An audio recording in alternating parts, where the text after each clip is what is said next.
Bakti kepada orang tua ini bukan hal yang remeh, bukan hal yang bisa dianggap biasa. Bahkan Nabi jelaskan raghima anfu summa raghima anfu summa raghima anfu. Sungguh celaka, sungguh celaka, sungguh celaka. Para sahabat bertanya, "May ya Rasulullah, siapa yang celaka ya Rasulullah?" Yani man adraka abawaihi illal kibari ahadahuma aw kilaihima falam yadkhulil jannah. Jadi orang yang mendapati kedua orang tuanya yang sudah renta, sudah tua, tapi baik salah satunya atau keduanya, tapi tidak bisa masuk ke dalam surganya Allah Subhanahu wa ta'ala lantaran tidak berbakti kepada kedua orang tua. Jadi ayo, saya mau ingatin diri saya pribadi dan jamaah semua, ya, mumpung orang, karena ilmu bertambah, karena kerjaan kelihatannya kita lebih baik dari orang tua kita, bahkan kita dipandang di masyarakat dan lain sebagainya, sampai lupa bagaimana cara cium tangan sama orang tua, sampai lupa bagaimana cara berlaku baik kepada orang tua kita. Bahkan kadang panggilan pejabat, panggilan teman lebih kita dahulukan dibanding panggilan orang tua. Naudzubillah tsumma naudzubillah min dzalik. Ingat, orang tua kita adalah surga kita, orang tua kita adalah ukuran kemuliaan kita dalam ketentuan Allah Subhanahu wa ta'ala. Hadirin jamaah yang saya hormati dan semoga dimuliakan oleh Allah. Perlu diketahui bahwasanya setiap dosa yang dilakukan oleh seseorang maka Allah akan balas sesuai dengan ketentuan Allah. Tapi beda kalau dosa kepada kedua orang tua, maka Allah akan balas sebelum orang itu atau anak itu meninggal dunia. Jadi kalau orang tua kita belum maafin, orang tua kita belum redo, maka orang tua selama belum meninggal dunia, sebelum meninggal dunia, dia akan dapat balasan kejelekan terhadap apa yang dia perbuat untuk kedua orang tuanya. Naudzubillah, bahkan Wahab bin Munabbih pernah menyampaikan, Nabi Musa alaihissalam mendapat wahyu dari Allah Subhanahu wa ta'ala. Allah Ta'ala berfirman, "Wahai Musa, jagalah orang tuamu, hormatilah orang tuamu, karena orang yang menghormati orang tuanya, maka aku akan panjangkan usianya dan aku akan berikan anak-anak yang berbakti kepadanya. Sebaliknya siapa yang durhaka sama kedua orang tuanya, maka aku akan pendekkan usianya dan aku akan berikan anak-anak yang durhaka kepadanya." Naudzubillah min dzalik. Kalau kita pengen punya anak soleh, kuncinya jaga hubungan baik sama orang tua. Kadang kita jaga hubungan baik sama orang tua kita masih diuji, anak-anak kita susah diatur, betul? Apalagi pergaulan sekarang luar biasa. Tapi satu kunci kalau kita melihat keterangan ini, perbaiki hubungan kita dengan orang tua kita, maka niscaya Allah akan tambahkan atau panjangkan usia kita dan berikan anak-anak yang berbakti buat kita. Kalau pengen punya anak alim, kuncinya perbaiki hubungan sama guru. Almarhum al-maghfurullah, saya punya guru Kiai Haji Imam Khotabin pernah pesan, jaga dua tali ini, satu tali jasad, dua tali ruh, maka niscaya hidup kita akan berkah dan mulia. Tali jasad itu siapa? yakni orang tua kita yang melahirkan kita. Dan tali ruh itu siapa? Tali ruh itu adalah guru-guru kita yang mengajarkan ilmu kepada kita. Bahkan dalam agama ini orang tua itu paling tidak ada tiga. Satu yang mengandung, kemudian guru-guru kita, dan yang ketiga adalah istri dan orang tua dari istri kita. Jadi tadi Masya Allah beliau hadir haul, ya, memperingati haul orang-orang tuanya, termasuk Abah Heri pada malam hari ini. Ini bagian daripada bentuk memuliakan dan menghormati kedua orang tua. Hadirin jamaah yang saya hormati dan semoga dimuliakan oleh Allah. Ketika Nabi Shallallahu Alaihi Wasallam, Allahumma sholli wa sallim, beliau sedang duduk-duduk, tiba-tiba ada seorang laki-laki dari Bani Salamah datang kepada Nabi. Kemudian laki-laki itu berkata, "Ya Rasulullah, adakah yang tetap bisa aku lakukan untuk berbuat baik kepada orang tua yang sudah meninggal dunia?" Ini kaitannya berarti bagaimana cara kita berbuat baik kepada orang tua yang sudah meninggal dunia. Dalam kitab Al-Ahab dijelaskan bahwasanya Kata Nabi ada, apa saja? Yang pertama adalah as-salatu alaihima, bacain sholawat untuk kedua orang tua. Jadi cara kita berbuat baik ketika orang tua kita sudah meninggal dunia bukan berarti berhenti berbuat baiknya. Bisa terus dilakukan, bahkan wajib untuk dilakukan. Salah satunya sering-sering bacain sholawat untuk kedua orang tua yang sudah meninggal dunia. Bacain sholawat. Sholawat paling mudah itu sholawat Jibril, Allahumma sholli ala Muhammad atau Allahumma sholli ala Sayyidina Muhammad. Bacain 1000 kali itu, atau sallallahu ala Muhammad, sallallahu ala Muhammad. Ini nggak ada 15 menit. Kalau kita cinta sama orang tua kita, jangan biarkan dalam satu hari kita tidak bacain sholawat buat orang tua yang sudah meninggal dunia. Kalau bicara haul mas, setahun sekali. Bahkan istilah haul ini juga bukan istilah yang asing di dalam Islam. Ada satu hadis atau satu keterangan menjelaskan bahwasanya yazuru asyuhada'a bi uhudin fi kulli haulin. Nabi SAW itu berziarah pada apa? Pada orang-orang yang meninggal di Uhud, pada perang Uhud, fi kulli haulin, dalam setiap haul. Nah, haul ini maknanya adalah satu tahun. Jadi kalau kita memperingati haul bukan hal yang asing. Nabi kita contohkan, bahkan Nabi salam ketika sampai di pemakaman Uhud, beliau salam apa? Assalamualaikum bima sabartum fa ni'ma uqbaddar. Keselamatan atas kalian semua, atas kesabaran yang kalian lakukan. Sungguh tempat kalian yang paling baik kembalinya adalah di akhirat. Jadi hal ini diikuti oleh para sahabat-sahabat Nabi. Kalau kita merayakan haul berarti bukan satu hal yang bid'ah, satu hal yang asing. Ini diterapkan atau dilaksanakan oleh Nabi kita Shallallahu Alaihi Wasallam dan juga para sahabat-sahabat beliau. Jadi hadirin jamaah rahimakumullah, pertama bacain sholawat untuk kedua orang tua kita. Selain itu apa? Wal istighfaru lahuma, bacain istighfar untuk orang tua kita yang sudah meninggal dunia. Bacain istighfar, mintain ampun. Kalau orang tua kita ada dosa, maka istighfar anak itu akan membuat orang tua kita diampuni dosa-dosanya oleh Allah Subhanahu wa Ta'ala. Karena apa? Sebagaimana kita tahu bahwasanya Nabi Shallallahu Alaihi Wasallam menjelaskan, idza mata ibnu adama inqata'a amaluhu illa min salasin.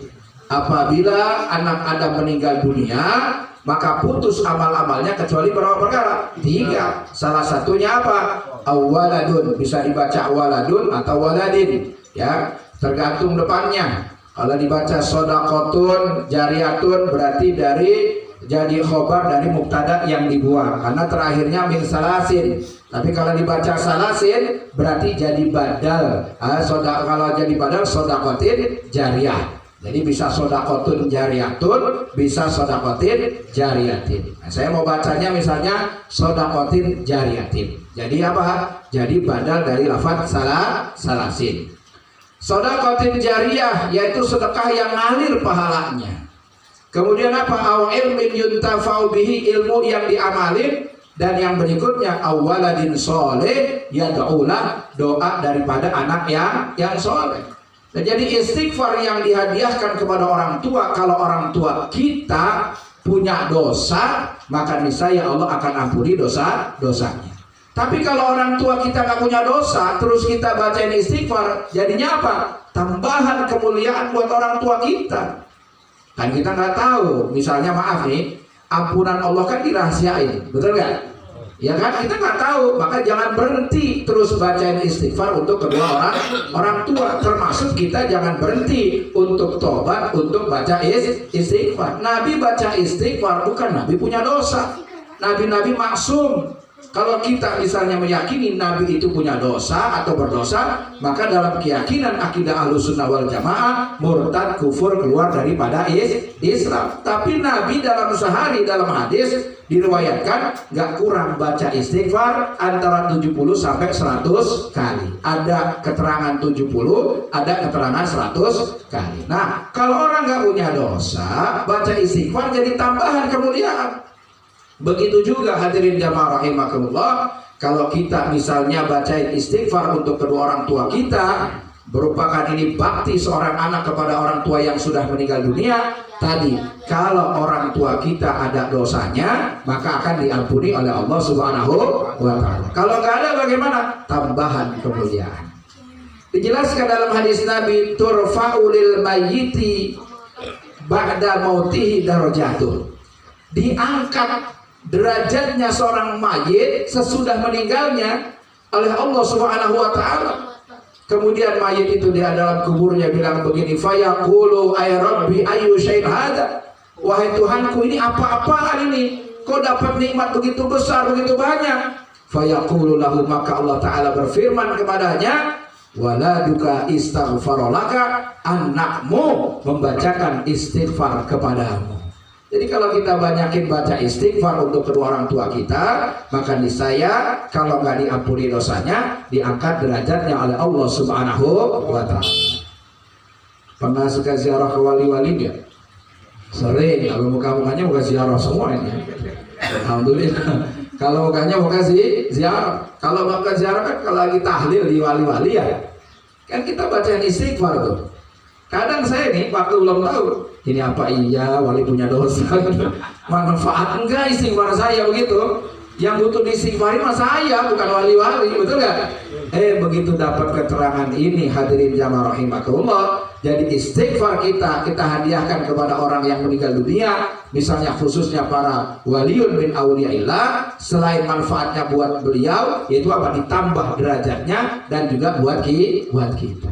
Jadi apa ya istilahnya, jangan sungkan-sungkan buat kita bacain istighfar. Jadi yang pertama as-salatu alaihima wal istighfaru lahuma. Kemudian apa? Yang ketiga wa infatu ahdihima, menunaikan janji-janji orang tua yang belum sempat terlaksana.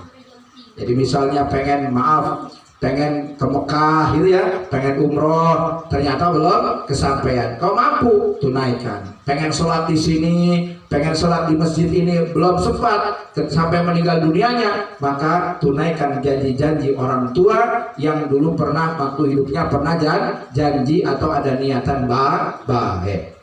Berikutnya apa? Kemudian wa ikramu shodiqihima, memuliakan daripada teman-teman orang tua kita.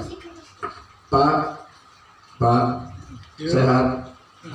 Masih hidup? Kayaknya tegang banget nih malam ini ya, Mas. Lagi nih. Khusus apa ngantuk nih, Pak? Pak RW, kopi masih Pak RW? Masih. Jadi ketika Nabi wafat, Pak, Sayyidina Abu Bakar As-Siddiq datang kepada putri beliau, Sayyidatuna Aisyah radhiyallahu taala anha. Nanya, yang biasa dilakuin Nabi itu apa? Gitu. Akhirnya Nabi kalau pagi ini suka ngasih makan orang buta, orang Yahudi yang suka caci maki Nabi. Pesan dari sini yang mau saya sampaikan apa? Apa yang bentuk kita berbakti kepada orang yang sudah meninggal dunia, apa yang biasa dilakukan oleh orang meninggal dunia, kita lanjutin begitu. Salah satunya apa? Memuliakan teman-teman dari orang tua kita. Misalnya lebaran sukanya kemana? Ini kalau orang tua kita nih biasanya pagi-pagi ngopinya sama siapa nih? Gitu. Orang tua kita nih kalau misalnya guru-gurunya siapa? Ya, teman-teman yang dekat sama orang tua siapa? Nah, kita sambung tuh. Kita muliain teman-temannya, sahabat-sahabatnya orang-orang tua kita. Itu bagian daripada ya ini berbakti kepada orang tua yang sudah meninggal dunia. Dan yang terakhir wasilaturahim, ya silaturahim la tusilu illa bihima, yang tidak tersambung kecuali sebab karena orang tua. Jadi orang tua suka silaturahim kemana, pergi kemana, kita sambung terus. Itu bagian dari kita berbuat baik kepada kedua orang tua kita.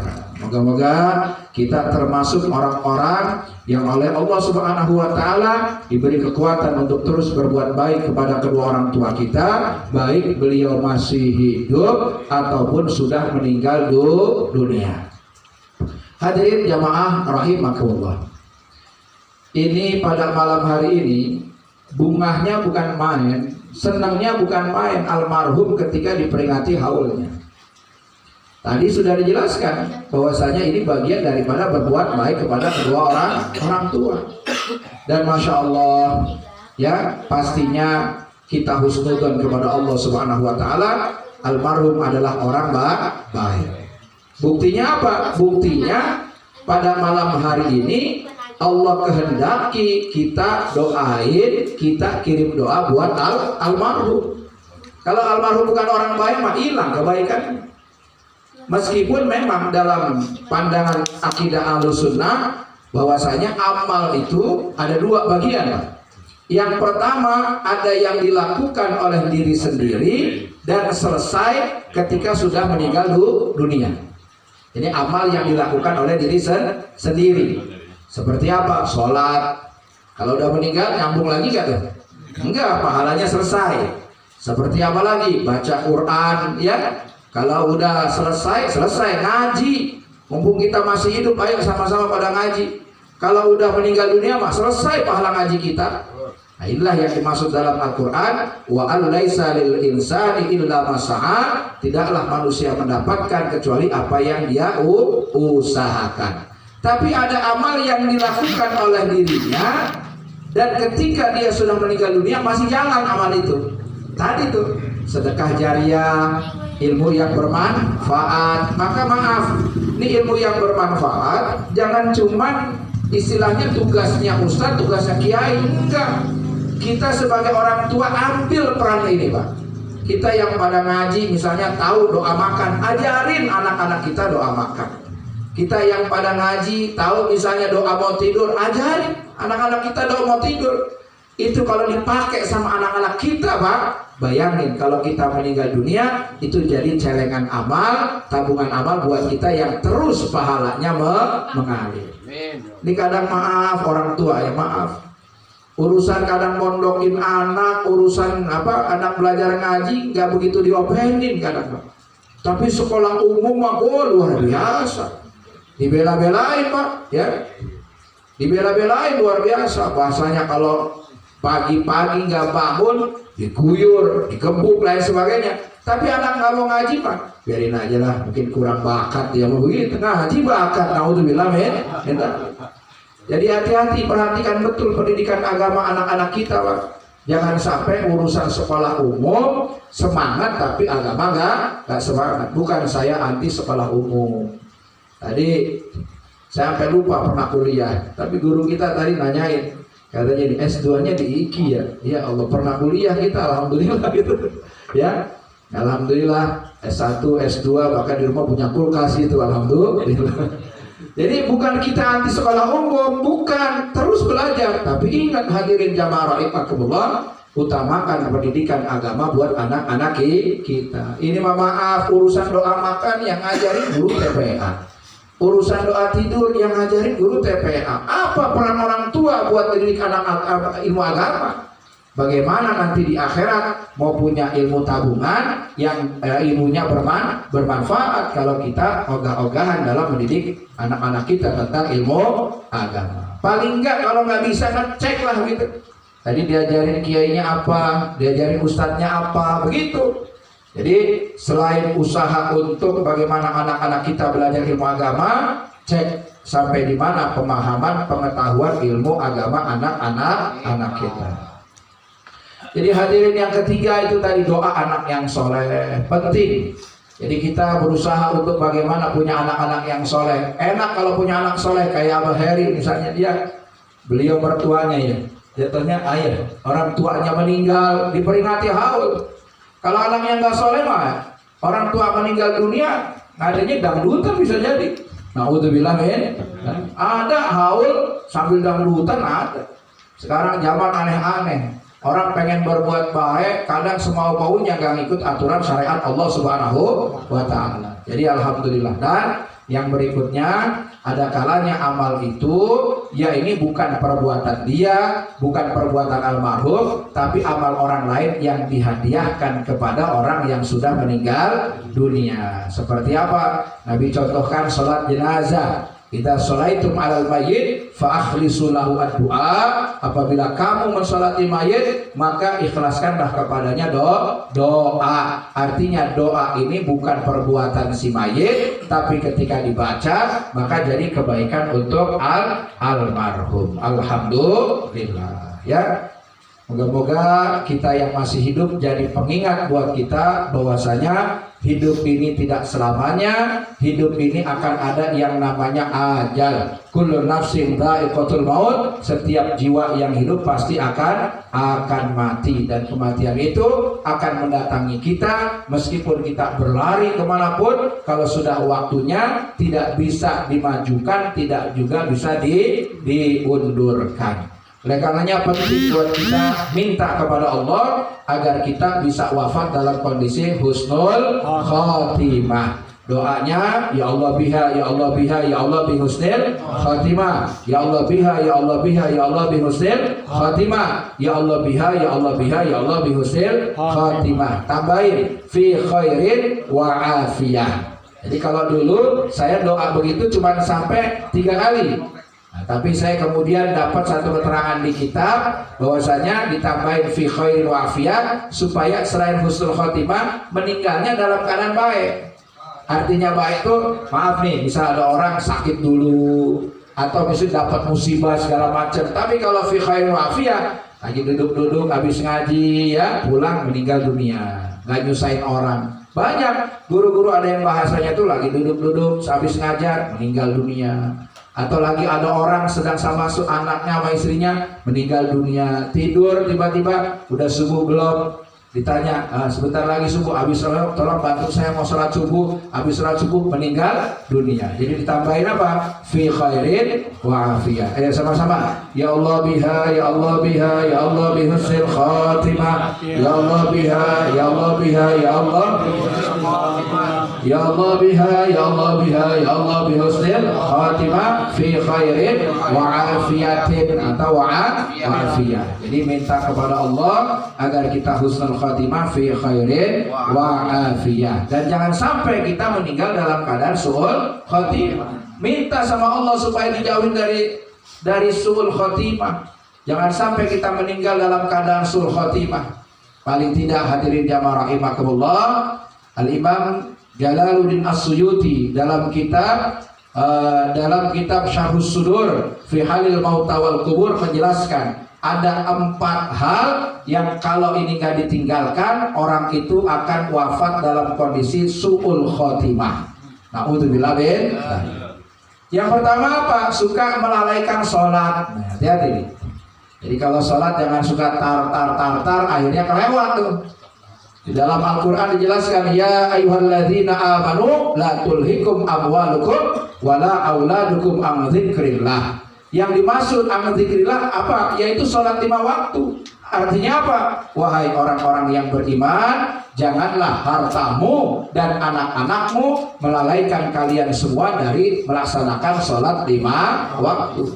Wa may yaf'al dzalika fa ulaika humul khasirun. Barang siapa yang anaknya, hartanya dengan alasan cari duit buat anak, buat istri, ya, sampai melalaikan sholat 5 waktu, maka dunia akhirat dia termasuk orang yang rugi. Na'udzubillah bin dzalik. Hati-hati. Amalan yang pertama nanti diperiksa atau dihisab oleh Allah dari seorang hamba adalah tentang sholatnya. Awwalu ma yuhasabu bihil abdu as-sholat. Kalau sholatnya baik, baik semua. Kalau sholatnya rusak, rusak semua. Bahkan Masya Allah, kalau kita mau belajar sholat itu di dalam agama kita, menurut daripada Al-Habib Abdullah Haddad dalam kitab Nasaihud Diniyah, itu laksana kepala pada jasad. Kedudukan sholat itu laksana kepala pada jasad. Kalau orang nggak sholat, itu seperti orang itu nggak punya kepala. Orang nggak punya tangan masih hidup, Pak. Betul, nggak punya kaki masih hidup, tapi orang nggak punya jasad pasti nggak hidup. Kalaupun bisa jalan, dianggapnya memedi, dianggapnya hantu. Na'udzubillah min dzalik. Dan hati-hati, bahwasanya Man taraka sholata muta'ammidan faqad kafara jiharan. Barang siapa yang meninggalkan sholat dengan sengaja disertai pengingkaran terhadap kewajiban tersebut, maka dia termasuk orang yang kufur secara terang-terangan. Tapi kan jangan hanya meninggalkan sholat dengan sengaja. Guru-guru kami ngajarin ada keterangan tambahan disertai pengingkaran terhadap kewajiban sholat. Bahkan dalam kitab Irsyadul Ibad dijelaskan, hadirin yang rahimakumullah, ada seorang perempuan di zaman Nabi Musa, Bani Israel, datang kepada Nabi Musa. Wahai Musa, tolong mintain ampun kepada Allah, saya habis melakukan dosa besar. Ditanya sampai Nabi Musa, dosa apa? Dijawab oleh perempuan tersebut, saya berzina, kemudian saya mengandung, kemudian saya melahirkan. Setelah melahirkan, karena takut cibiran orang, saya bunuh anak daripada hasil perzinahan tersebut. Nabi Musa alaihissalam murka, hadirin yang rahimakumullah, dan apa? Pergi kau dari kampung ini sebelum Allah turunkan azab musibah kepada orang-orang di kampung ini lantaran dosa yang kamu perbuat. Jadi hati-hati kalau ada orang maksiat, ada orang berbuat jelek di kampung kita, jangan didiemin, Pak. Ada orang mabok, jangan didiemin. Ada orang zina, sekarang LGBT di mana-mana, hati-hati. Jangan didiemin. Kenapa? Karena kalau Allah turunkan adab, turunkan musibah, tuh adab, tuh musibah nggak hanya ditimpain kepada pelaku maksiat saja, tetapi kepada orang-orang yang ada di sekitarnya. Naudzubillah min dzalik. Jadi jangan diam. Jadi apa yang dilakukan Nabi Musa nggak salah. Ketika perempuan itu pergi, kemudian apa yang terjadi? Malaikat Jibril turun, tanya, wahai Musa, kenapa engkau mengusir seorang perempuan yang sudah mau bertobat, yang sudah bertobat kepada Allah? Kenapa diusir? Kata Nabi Musa, dia telah melakukan dosa yang keji, wahai Jibril. Kemudian disampaikan, ada salam dari Allah, ketahuilah ada dosa yang lebih berat, yang lebih jelek daripada yang dilakukan oleh perempuan tadi, yaitu orang yang meninggalkan sholat dengan terang-terangan, dengan sengaja dan terang-terangan. Naudzubillah min. Jadi bayangin, kalau kita suka bahasanya mandang sini sama jablay, mandang sini sama orang-orang mabok, ya ternyata ada perbuatan yang lebih jelek daripada itu, ya ini meninggalkan sholat secara sengaja dan terang-terangan. Naudzubillah min. Yang kedua, suka minum minuman keras, hati-hati. Ya, ini hati-hati minuman keras nih. Kadang ada istilah begini, buat obat katanya, buat jamu begitu. Ya, ini sekarang di tukang-tukang jamu Pak ada disediain. Kalau dulu teman-teman FPI rajia segala macam, ya kan? Teman-teman pada rajia segala macam itu kadang dianggap sinis, dianggap jelek gitu. Padahal hati-hati. Nabi SAW menjelaskan bahwasanya kullu muskirin khamrun wa kullu muskirin haramun. Setiap yang memabukkan itu khamr dan setiap yang memabukkan hukumnya haram. Kalau dikit bagaimana? Nabi ingetin, jelasin. Ma'askaro kasiruhu faqaliluhu haramun. Apa yang banyaknya mabokin, maka yang sedikitnya juga sedikitnya juga haram, nggak boleh. Bahkan innallaha lam yaj'ala shifa'akum fima harrama 'alaikum. Allah nggak jadikan obat pada sesuatu yang diharamkan buat kalian semua. Jadi aneh kalau misalnya maaf nih, Allah Ta'ala perintahkan untuk jauhi minuman keras, ya, supaya nggak mabok. Tiba-tiba kok ada keterangan obat minuman keras jadi obat. Ngawur hadirin jamaah rahimakumullah. Jadi Nabi pernah ditanya tentang minuman keras atau arak yang buat jadi obat. Apa kata Nabi? Innaha laisat bidawain walakinnaha daun. Gak ada tuh buat minuman keras itu obat, tapi yang ada penyakit. Nih ya Allah, waktu zaman saya kecil Pak, saya kelahiran daerah luar Batang sana, suka ngeliat tuh kalau lagi jalan-jalan di kota tua tuh, atau lagi jalan segala ular kobra buat obat. Ya, darah kobra tuh darah kobra buat obat katanya, buat stamina. Kan haram hadirin jamaah rahimakumullah. Minuman keras, bahkan sampai masya Allah tikus bayi itu cidil, apa nying di sini, namanya nying Pak Guru. Jadi nying atau cintil tuh merah-merah begitu, itu ditelan hidup-hidup buat jamu katanya, buat obat begitu. Bahkan saya pernah ngeliat itu tikusnya udah rada berbulu, dimasukin karena agak besar masuk, nggak nyangkut di sini, masya Allah.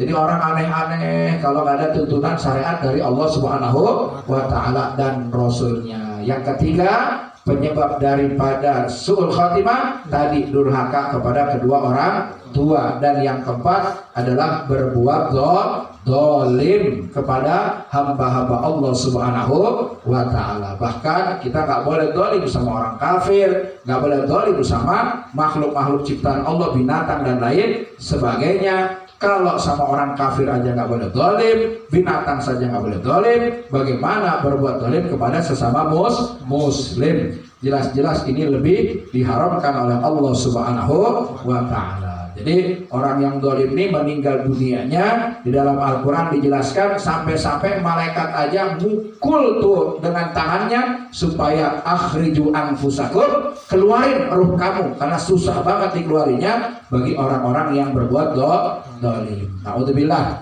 kalau ada orang berbuat dolim jangan dibantu. Meskipun teman kita, meskipun sahabat kita, kalau dia berbuat dolim, jauhin kalau kita pengen husnul khotimah, ya. Nah, bahkan Nabi ingatin, tolonglah orang yang berbuat dolim, tolonglah orang yang didolimi dan orang yang berbuat dolim. Nah, kalau kita nolong orang yang didolimi kan kayaknya enak ya.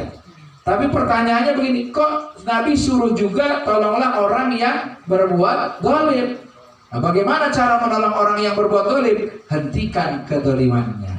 Jadi kalau kita misalnya ada orang, ada teman berbuat dolim, kita hentikan, berarti kita menolong orang yang berbuat dolim. Wallahu a'lam bishawab. Ya, moga-moga pertemuan kita bawa berkah. Moga-moga apa yang kita lakukan ini ada kebaikannya, Allah redhoi, Allah berkahi dan bermanfaat buat almarhum yang sudah meninggal dunia. Moga-moga semuanya sehat walafiat, berkah mulia dunia akhirat.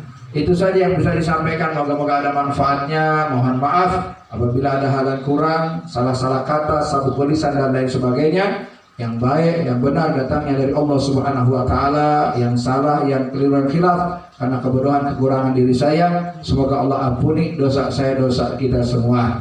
Alhamdulillahirabbil alamin. Basmalah. Bismillahirrahmanirrahim. Shallu ala Nabi Muhammad. Allahumma shalli wa sallim wa barik alaihi. Hadani Allah wa iyyakum ila shiratikal mustaqim. Allahumma waffiq ila aqwamit thoriq. Wassalamualaikum warahmatullahi wabarakatuh. Waalaikumsalam warahmatullahi wabarakatuh.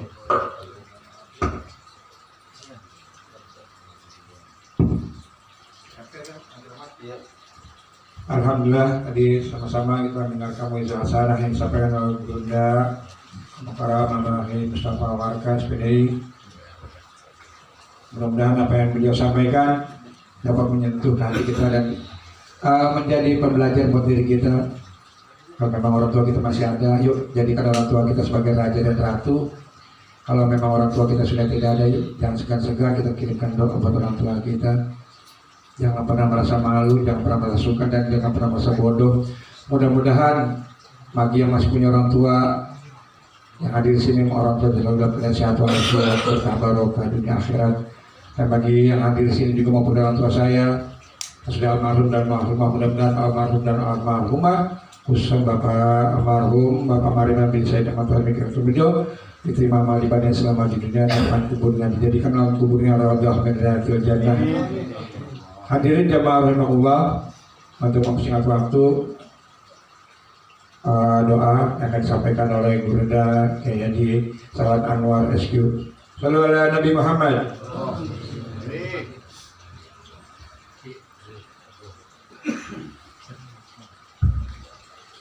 Nastaghfirullahaladzim, nastaghfirullahaladzim, nastaghfirullahaladzim.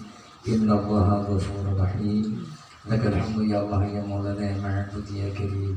Allahumma salli wa sallim wa barik ala sayyidina Muhammadin fil awwalin wal akhirin. Wa sallim wa radiyallahu tabaraka wa ta'ala an kulli sadatina ashabi Rasulillah ajma'in. Bismillahirrahmanirrahim. Alhamdulillahi rabbil alamin. Hamdan hamidin, hamdan na'imin. حمدا كثيرا طيبا مباركا فيه على كل حال حمدا يوافي نعمه ويكافئ مزيده يا ربنا لك الحمد وإلهنا ولك الشكر ولك الفضل ولك المن ولك الثناء كما ينبغي لجلال وجهك الكريم ولعظيم سلطانك. اللهم صل على سيدنا محمد وعلى آل سيدنا محمد. اللهم اجعل جمعنا هذا جمعا مرحوما وتفرقنا من بعده تفرقا معصوما. اللهم بلغ مقاصدنا ومرادنا برحمتك يا ارحم الراحمين. اللهم اجعل ونصر وتقبل ثواب ما قرأناه من سورة الفاتحة ومن سورة الإخلاص ومن سورة المعوذتين ومن بعض سورة البقرة وما هللناه من قول لا إله إلا الله وسبحناه من سبحان الله العظيم وبحمده وصليناه على نبيك ورسولك سيدنا محمد صلى الله عليه وآله وسلم في هذا المجلس هدية منا واسدة ورحمة من مواهب فضلك نازلة وبركة شاملة نقدمها ونريها إلى حضرة حبيبنا وشفيعنا ومولانا محمد صلى الله عليه وآله وسلم وإلى أرواح آبائه وإخوانه من الأنبياء والمرسلين وعلى آل كل منهم والصحابة أجمعين ثم إلى أرواح آبائنا وأمهاتنا وأجدادنا وجداتنا ومشايخنا ومعلمينا ولمن حضر علينا ولجميع المؤمنين والمؤمنات والمسلمين والمسلمين.